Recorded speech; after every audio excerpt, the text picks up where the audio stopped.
Voici quelque chose d'aléatoire, voyons si tu le sais. Quelle technique révolutionnaire de guitare, inspirée par des leçons de piano classique, a été jouée pour la première fois d'os au public afin que personne ne puisse la voler? Et celle-ci, quel morceau de rock légendaire a failli finir à la poubelle jusqu'à ce que son fils lui dise de le terminer? Que penses-tu savoir? Laisse tes réponses en commentaire. Je te donnerai la réponse dans un instant. Pendant que tu réfléchis, laisse-moi te souhaiter la bienvenue sur The Worst, maître de la musique. Je suis Rick Carlson et aujourd'hui nous allons plonger dans la vie d'Eddie Van Halen, le génie discret qui a réinventé non seulement le son, mais aussi la sensation de la guitare. Reste avec nous pour écouter le message vocal devenu un hommage en tête des chars et découvrir comment un cancer de la langue a failli priver le rock de la voix qui l'a changé à jamais. Mais pour vraiment comprendre le guitariste le plus électrisant du monde, il faut commencer par le début, car sa jeunesse recèle des rebondissements que même les fans les plus passionnés voient rarement venir. Quand personne n'écoutait, Amsterdam, 1955. Une ville qui se reconstruit après la guerre, de la neige sur les toits, du jazz qui s'échappe des clubs des ruelles, et dans un modeste appartement néerlandais, un bébé nommé Edouard Lodewijk Van Halen naît, son deuxième prénom étant un hommage discret à Beethoven. Son père, John, saxophoniste et clarinettiste de jazz, joue avec une élégance poignante. Sa mère, Eugenia, une femme indo-néerlandaise confrontée à des préjugés constants, porte le poids d'être considérée comme pas tout à fait néerlandaise dans un pays qui n'oublie que rarement les origines. Dès le début, le monde d'Eddie est partagé entre le son et le silence, la fierté et l'aliénation. En 1962, les Van Halen arrivent à Pasadena, en Californie, avec seulement un piano et $50. Le rêve américain, c'est plutôt des boulots de nuit, des ménages, et 2 garçons timides jetés dans une école publique où ils ne parlent pas la langue. Eddie subit un harcèlement brutal de la part de ses camarades blancs qui se moquent d'un de son accent, déchirent ses devoirs et le forcent à avaler du sable. Mais les élèves noirs sont les premiers à lui montrer de la gentillesse. Ce moment reste gravé en lui pour la vie. Il ne parle pas beaucoup, mais il écoute, et il joue. John insiste pour suivre des cours de piano classique chaque semaine, faisant le trajet de Pasadena jusqu'à San Pedro chez un professeur lituanien strict. Eddie ne sait pas lire la musique, mais gagne des concours uniquement à l'oreille.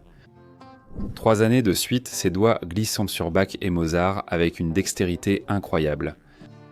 Les trophées, on les lui remet avec un sourire. Voilà pour la meilleure pianiste. Ça fait mal. Ses longs cheveux et son tempérament calme. Il ne rentre pas dans le moule. Pas encore.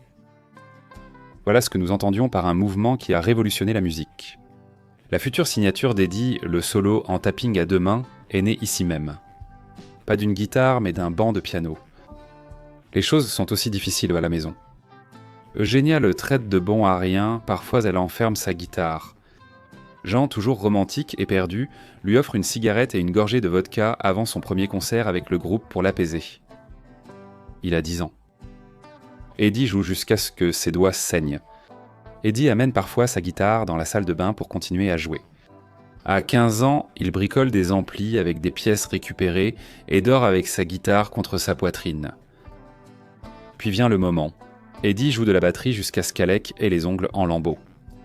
Furieux, il passe à la guitare et soudain tout prend sens. Les frères Tinfetti y forment leur premier groupe, les Broken Combs puis Mammoth. En 1972, les fêtes dans les jardins de Pasadena vibrent au rythme de ces solos, étranges, rapides, comme si quelqu'un reconfigurait le temps à travers les cordes. Le gamin immigré harcelé, autrefois silencieux, s'exprime désormais par un feu électrique. Mais le monde n'a pas encore tout vu. Le feu ne fait que s'allumer, l'embrasement arrive bientôt. La friction rencontre la flamme. En 1977, Eddie Van Halen roulait encore dans des vannes délabrées, réparait son matériel avec du ruban adhésif et transportait des amplis dans des fêtes de quartier à Pasadena. Mais ses solos de guitare, ils sonnaient comme le futur. La rumeur s'est répandue comme une traînée de poudre. Il y avait ce gamin, silencieux, qui jouait comme la foudre incarnée. Cette percée, elle a fait du bruit. Un concert au Starwood Club a attiré l'attention de Warner Brothers, et Van Halen s'est rapidement retrouvé au studio Sunset Sound pour enregistrer leur premier album. Éruption, le solo qu'il jouait juste pour s'échauffer, oui, ce solo-là, n'était même pas censé figurer sur l'album. Le producteur Ted Templeman l'a entendu par hasard, bouche bée, et a déclaré « Bessettray ». Ça va sur le disque. Et comme ça, le solo qu'Eddie jouait dos au public, celui qu'il cachait pour que personne ne puisse le lui voler, est devenu l'un des morceaux de guitare les plus étudiés de l'histoire. Ce mouvement mentionné précédemment a pris naissance ici. Le premier album de Van Halen est sorti en 1978 comme une bombe sonore. Runnin' with the Devil, You Really Got Me et Éruption ont explosé dans la stratosphère du rock.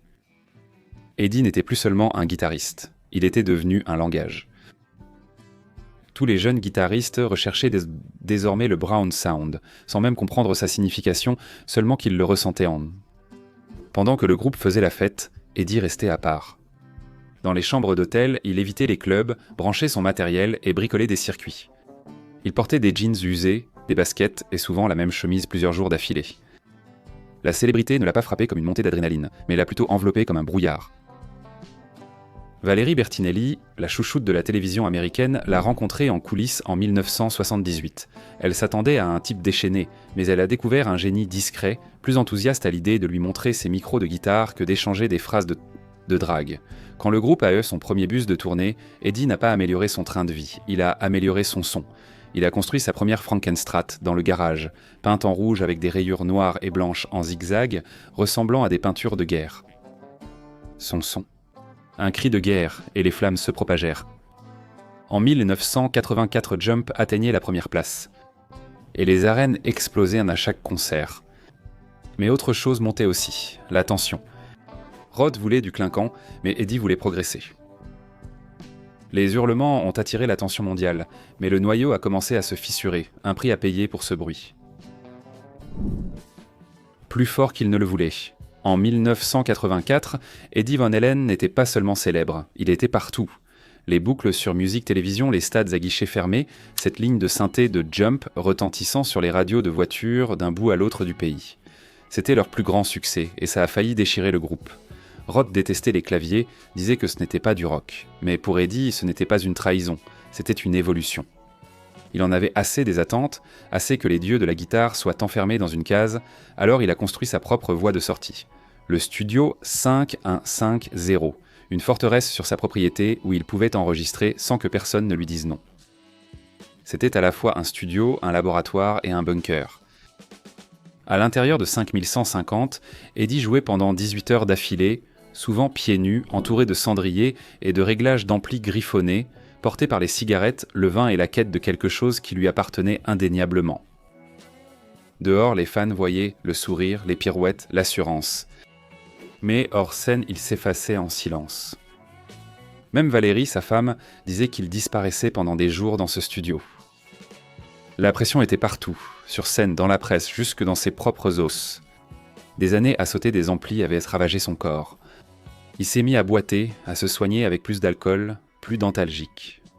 Dans les interviews, il esquivait avec des blagues, portant des pantalons cargo camouflage, des gilets en cuir, les cheveux en bataille, et un sourire qui n'atteignait pas vraiment ses yeux. Les fissures n'étaient pas seulement internes. En 1985, Roth a quitté le groupe après des disputes explosives et des affrontements artistiques. Eddie était à la fois dévasté et soulagé. Il a comblé le vide avec Sammy Hagar et pendant un temps, ça a fonctionné. Nouvelle musique, nouvelle énergie, un album numéro 1 en 5150. Mais la boisson n'a jamais quitté sa main, et la solitude n'a jamais vraiment desserré son emprise. Puis est venu l'appel de Quincy Jones. Michael Jackson voulait que Eddie joue sur un morceau. Aucun crédit, aucun paiement, juste du pur instinct.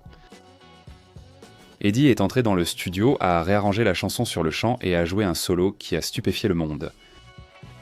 Cette chanson, Beat It. Il est parti avant le retour de Michael, souhaitant simplement faire un truc sympa. Te souviens-tu de ce mouvement qu'on a mentionné, qui allait avoir un impact mondial ? Voici l'histoire derrière tout ça. Sur ce scène, il était invincible. En privé, il s'effondrait. Chaque nouvel album apportait des applaudissements, mais aussi une nouvelle fracture. Il avait bâti un empire sonore, mais désormais, il en demandait trop. Au sommet de tout, il a failli perdre la seule chose sans laquelle il ne pouvait pas vivre. Le son du retour à la maison. À la fin des années comme 90, Eddie Van Halen n'était plus la vedette incendiaire au centre de la scène. Il était un homme qui s'effondrait derrière des portes closes. Les conséquences étaient personnelles, pas seulement professionnelles. Valérie Bertinelli avait demandé le divorce, son groupe était en ruine et il a été diagnostiqué d'un cancer de la langue. Ce son emblématique venait désormais d'une bouche à moitié retirée par la chirurgie. L'instrument qui lui avait donné une voix avait failli la lui voler. Et oui, c'est bien ce que nous voulions dire quand nous avons dit que tout a failli s'effondrer. Eddie a disparu un certain temps. Pas complètement du monde, mais de la version de lui-même que le monde connaissait. Repéré par les paparazzi, il était maigre, édenté, trébuchant pieds de nus en pantalon camouflage. Le passionné de mécanique qui recablait obsessionnellement des amplis peinait maintenant à se tenir droit. La cure de désintoxication suivait la rechute. Le sourire avait disparu. Mais discrètement, la reconstruction a débuté. Il est devenu sobre en 2006, vraiment sobre. Il a retiré l'alcool de la maison, a éliminé le chaos de son entourage, a commencé à assister aux réunions des alcooliques anonymes et aux sessions de jam de son fils Wolfgang à 5150. Le bunker de l'obsession est devenu un pont entre le père et le fils. Le son qu'il avait autrefois englouti l'aidait désormais à se connecter. Eddie avait aussi changé d'apparence. Amaigri, cheveux grisonnants, regard serein.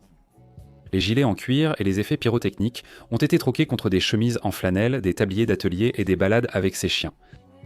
Il a épousé Janie Lisewski lors d'une petite cérémonie à la maison. Valérie était présente, Wolfgang aussi. Eddie a participé à la réception.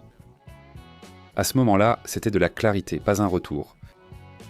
Et puis est venue la chanson que nous avons évoquée au début, celle qu'il a failli abandonner. Distance. Wolfgang l'a tiré des messages vocaux qu'Eddie a laissés pendant ces dernières années, transformant l'un d'eux en une ballade sur la perte et l'héritage. Ce serait son premier succès solo, commencé avec l'aide d'Eddie et achevé par son fils. En 2015, Eddie ne chassait plus le feu. Il le façonnait avec précision en privilégiant l'âme. À la sortie d'une autre forme de vérité en foot du théâtre chez Drossel, les critiques ont estimé que son jeu semblait vouloir prouver quelque chose. Ce n'était plus le cas, plus maintenant. Ce qu'il a construit dans la solitude survivrait à la scène. Ça sonne toujours. Le 6 octobre 2020, Eddie Van Halen a rendu son dernier souffle à l'hôpital St. John's de Santa Monica. Wolfgang tenait la main de Janie, qui se trouvait à ses côtés. Le monde n'a pas seulement perdu un musicien, il a perdu un son. Ce message vocal transformé en ballade qu'on a mentionné, Distance serait l'hommage de Wolfgang, accompagné de vidéos familiales et de messages inédits. Et ce geste dont on a parlé plus tôt, celui à propos de la chanson qu'Eddie a failli jeter. C'est ici qu'elle a pris vie. Devant le studio 5150, les fans ont allumé des bougies et laissé des guitares sur la grille. Certains avaient reproduit sa guitare Frankenstrat. D'autres ont simplement griffonné des mots. Merci de m'avoir donné une voix. À l'intérieur, rien n'avait changé. Ces outils étaient encore épars sur les établis. Les colliers pour chiens étaient toujours près de la porte arrière. La maison n'était pas nettoyée pour les invités, mais préservée pour la vérité. L'héritage d'Eddie ne vit pas dans des statues de bronze ou des noms de stades, mais dans les passionnés de son, les guitaristes de chambre et tous ceux qui ont déjà utilisé le son pour se sentir exister. Sa technique de tapping, autrefois secrète, vous vous souvenez de la question du quiz au début, est maintenant un rite de passage sur YouTube. Éruption est étudiée tel un texte sacré. Les jeunes décortiquent la vidéo, traquant le fantôme qui jadis se détournait de la foule pour préserver son secret. Wolfgang ne part pas en tournée sous le nom de Van Halen et ne reprend pas Jump. Il crée sa propre musique sous le nom de Mammoth, le groupe qu'Eddie avait formé à l'adolescence. Cet écho n'est pas une imitation, mais un héritage et une guérison. « Je n'ai plus rien à prouver, disait Eddie. Je veux juste jouer ce qui me fait du bien. » Ainsi, le garçon qui se cachait derrière une guitare pour s'exprimer parle désormais pour toujours. Non par le bruit, mais par la résonance et l'artisanat. Par l'amour. Par chaque marginal qui prend une guitare et trouve un foyer dans le son qu'il a laissé derrière lui. L'histoire d'Eddie, c'était le volume et la vulnérabilité, le génie et le fardeau. Quelle partie de son héritage te touche le plus ou te laisse le plus partager ? Donnez-nous votre avis en commentaire. Si vous avez aimé, abonnez-vous pour plus de contenu. Restez avec nous pour la prochaine légende qui apparaît à l'écran. Vous ne voudrez pas manquer leur écho.